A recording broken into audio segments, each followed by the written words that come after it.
Olá, vamos dar sequência ao capítulo 6 do Evangelho de João. Essa é a segunda parte do nosso pequeno estudo acerca dessa mensagem tão maravilhosa. Então, capítulo 6, nós vamos estudar um pouquinho a partir do versículo 25, mas como é um texto longo, eu não vou ler tudo. Vou ler algumas passagens e contextualizar o que foi que aconteceu. Nós vimos na primeira parte quando Jesus faz o primeiro milagre da multiplicação de pães. Quando vamos a partir do versículo 16 do capítulo 6, fala que Jesus ali, os seus discípulos atravessam o mar da Galileia, vão até Cafarnaum. Jesus os encontra caminhando sobre as águas. Os discípulos estavam no barco, veio uma ventania muito forte, as águas estavam bastante agitadas. Eles estavam temerosos. Quando eles olham, veem Jesus se aproximando deles, Jesus caminhando sobre as águas. Você conhece essa passagem bíblica com certeza, e nós também teremos ainda um momento em que vamos falar sobre esse assunto. E aí eles atravessam até Cafarnaum. Em Cafarnaum, aqueles que haviam sido beneficiados com o milagre da multiplicação de pães também atravessam o mar da Galileia, atrás de encontrarem Jesus para lá em Cafarnaum, lá do outro lado, né? E aí o que acontece? Na hora que Jesus encontra aquela multidão que eu esperava, Jesus lhes faz uma observação importante, que está no versículo 26. Jesus respondeu, quando indagado, quando ele havia chegado naquele lugar, em Cafarnaum, ele responde: a verdade é que vocês estão me procurando não porque viram os sinais milagrosos, mas porque comeram os pães e ficaram satisfeitos. Não trabalhem pela comida que se estraga, mas pela comida que permanece para a vida eterna, a qual o Filho do Homem dará a vocês. Deus, o Pai, nele colocou o seu selo de aprovação. Então perguntaram-lhe: o que precisamos fazer para realizar as obras que Deus requer? E Jesus respondeu: a obra de Deus é esta, crer naquele que ele enviou. Então, queridos, olha que coisa interessante. Quando eles encontram Jesus do outro lado, eles perguntam desde quando Jesus estava ali, já que eles não viram Jesus embarcar no barco onde estavam seus discípulos. E aí Jesus, ao invés de responder-lhes a respeito disso, Jesus já lhes faz uma pergunta para que eles possam meditar na resposta, porque Jesus já sabia a resposta. Quando Jesus pergunta: ora, vocês estão me procurando, não porque viram sinais milagrosos, mas porque vocês comeram o pão e ficaram satisfeitos. Jesus estava ali questionando a motivação do coração deles, e isso é importante. Qual a sua motivação a buscar o Senhor? Qual a minha motivação a buscar o Senhor? E aí Jesus diz: olha, vocês estão me procurando porque vocês comeram lá e foram saciados. Comeram o pão que eu lhes dei naquela ocasião, mataram a fome de vocês. Essa é a motivação que vocês estão me procurando. Aí Jesus vai e faz uma advertência e dá um conselho. Diz: não me procurem por conta desse pão, me procurem por conta de um outro tipo de pão.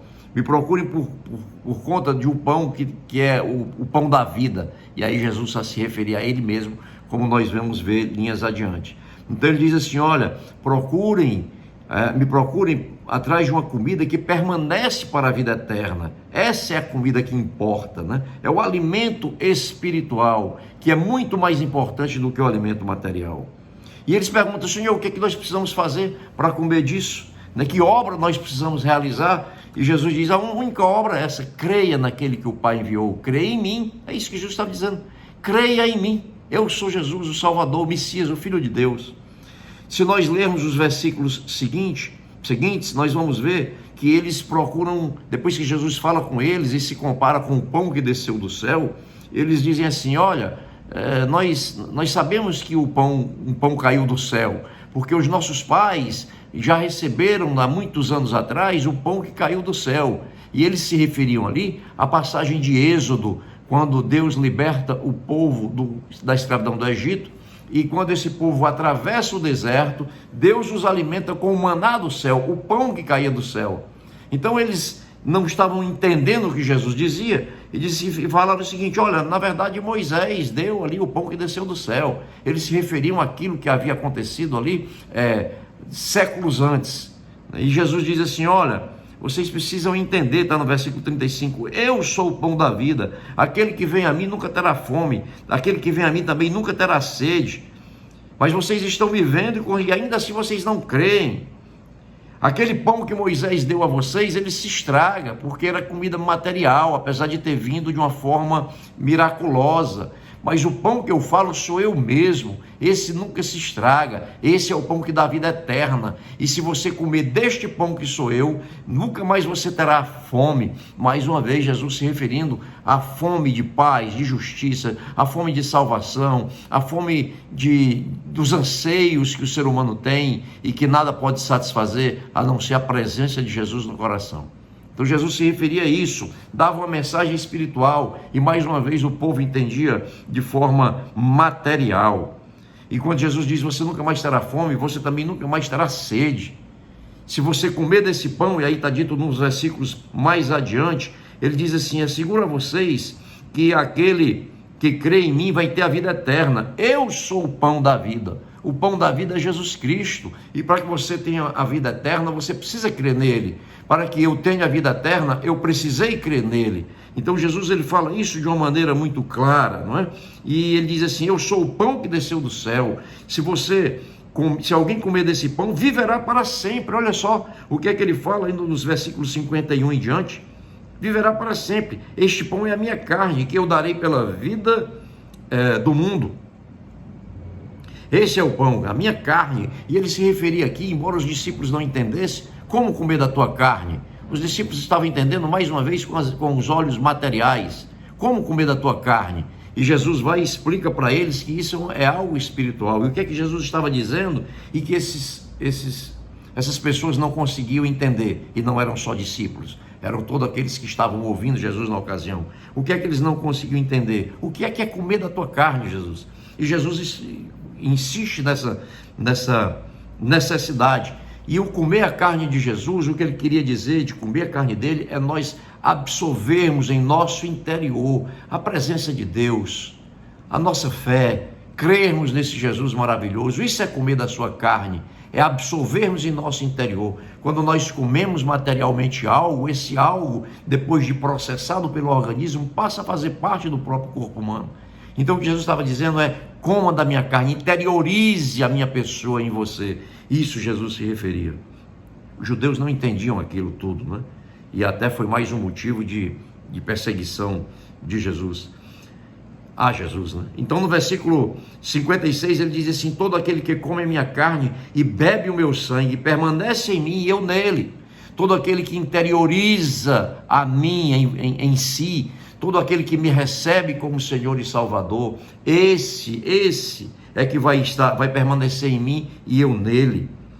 Da mesma forma que o Pai me enviou e eu vivo por causa do Pai, assim aquele que se alimenta de mim viverá por minha causa. Este é o pão que desceu dos céus. Ele falando dele mesmo: eu sou o pão que desceu dos céus. Este é o pão que desceu dos céus. Era isso que Jesus dizia, queridos. Ali o que nós vemos é que Jesus, ele, em sua graça, ele alimentou um povo faminto, mas em sua verdade, ele lhe deu a palavra de Deus, a palavra que salva, que cura, que liberta. E o povo queria a comida material, mas o povo não queria a verdade. E nós vamos ver na próxima parte do nosso estudo que isso foi motivo de muitos abandonarem a Jesus. Então, queridos, assim como o alimento e a bebida, materialmente falando, eles são assimilados no nosso interior e passam a ser parte de nós, nós também devemos receber Jesus no mais profundo do nosso ser, e ele passa também a ser parte da nossa vida. Ele nos dá a vida eterna. Então, o que nós podemos trazer para a nossa aplicação prática a partir desse texto? Em primeiro lugar, avaliemos a motivação do nosso coração. O que é que me motiva a buscar Jesus? Eu quero Jesus por aquilo que ele pode fazer por mim, ou eu quero Jesus por quem ele é? Essa é a primeira A primeira aplicação prática do texto. A segunda aplicação prática do texto: recebermos Jesus como o pão da vida, o pão que desceu do céu, porque de fato ele desceu do céu, para nos dar a vida eterna, para que nunca mais tenhamos fome. Recebermos a sua palavra, para que também nunca mais tenhamos nem fome e nem sede. Essa é a aplicação prática atual. Receber no nosso interior.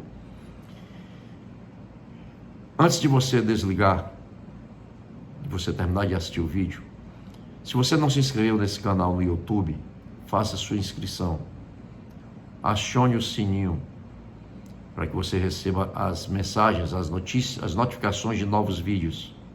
Compartilhe esse vídeo se você tiver gostado. Comente. Quando você faz isso, além da divulgação da palavra de Deus estar acontecendo, o logaritmo do YouTube, ele divulga mais e mais essa mensagem de fé. Então faça isso. E não esqueça de responder as duas perguntas: o que Deus está me falando e o que eu vou fazer a respeito. Que Deus nos abençoe, em nome de Jesus.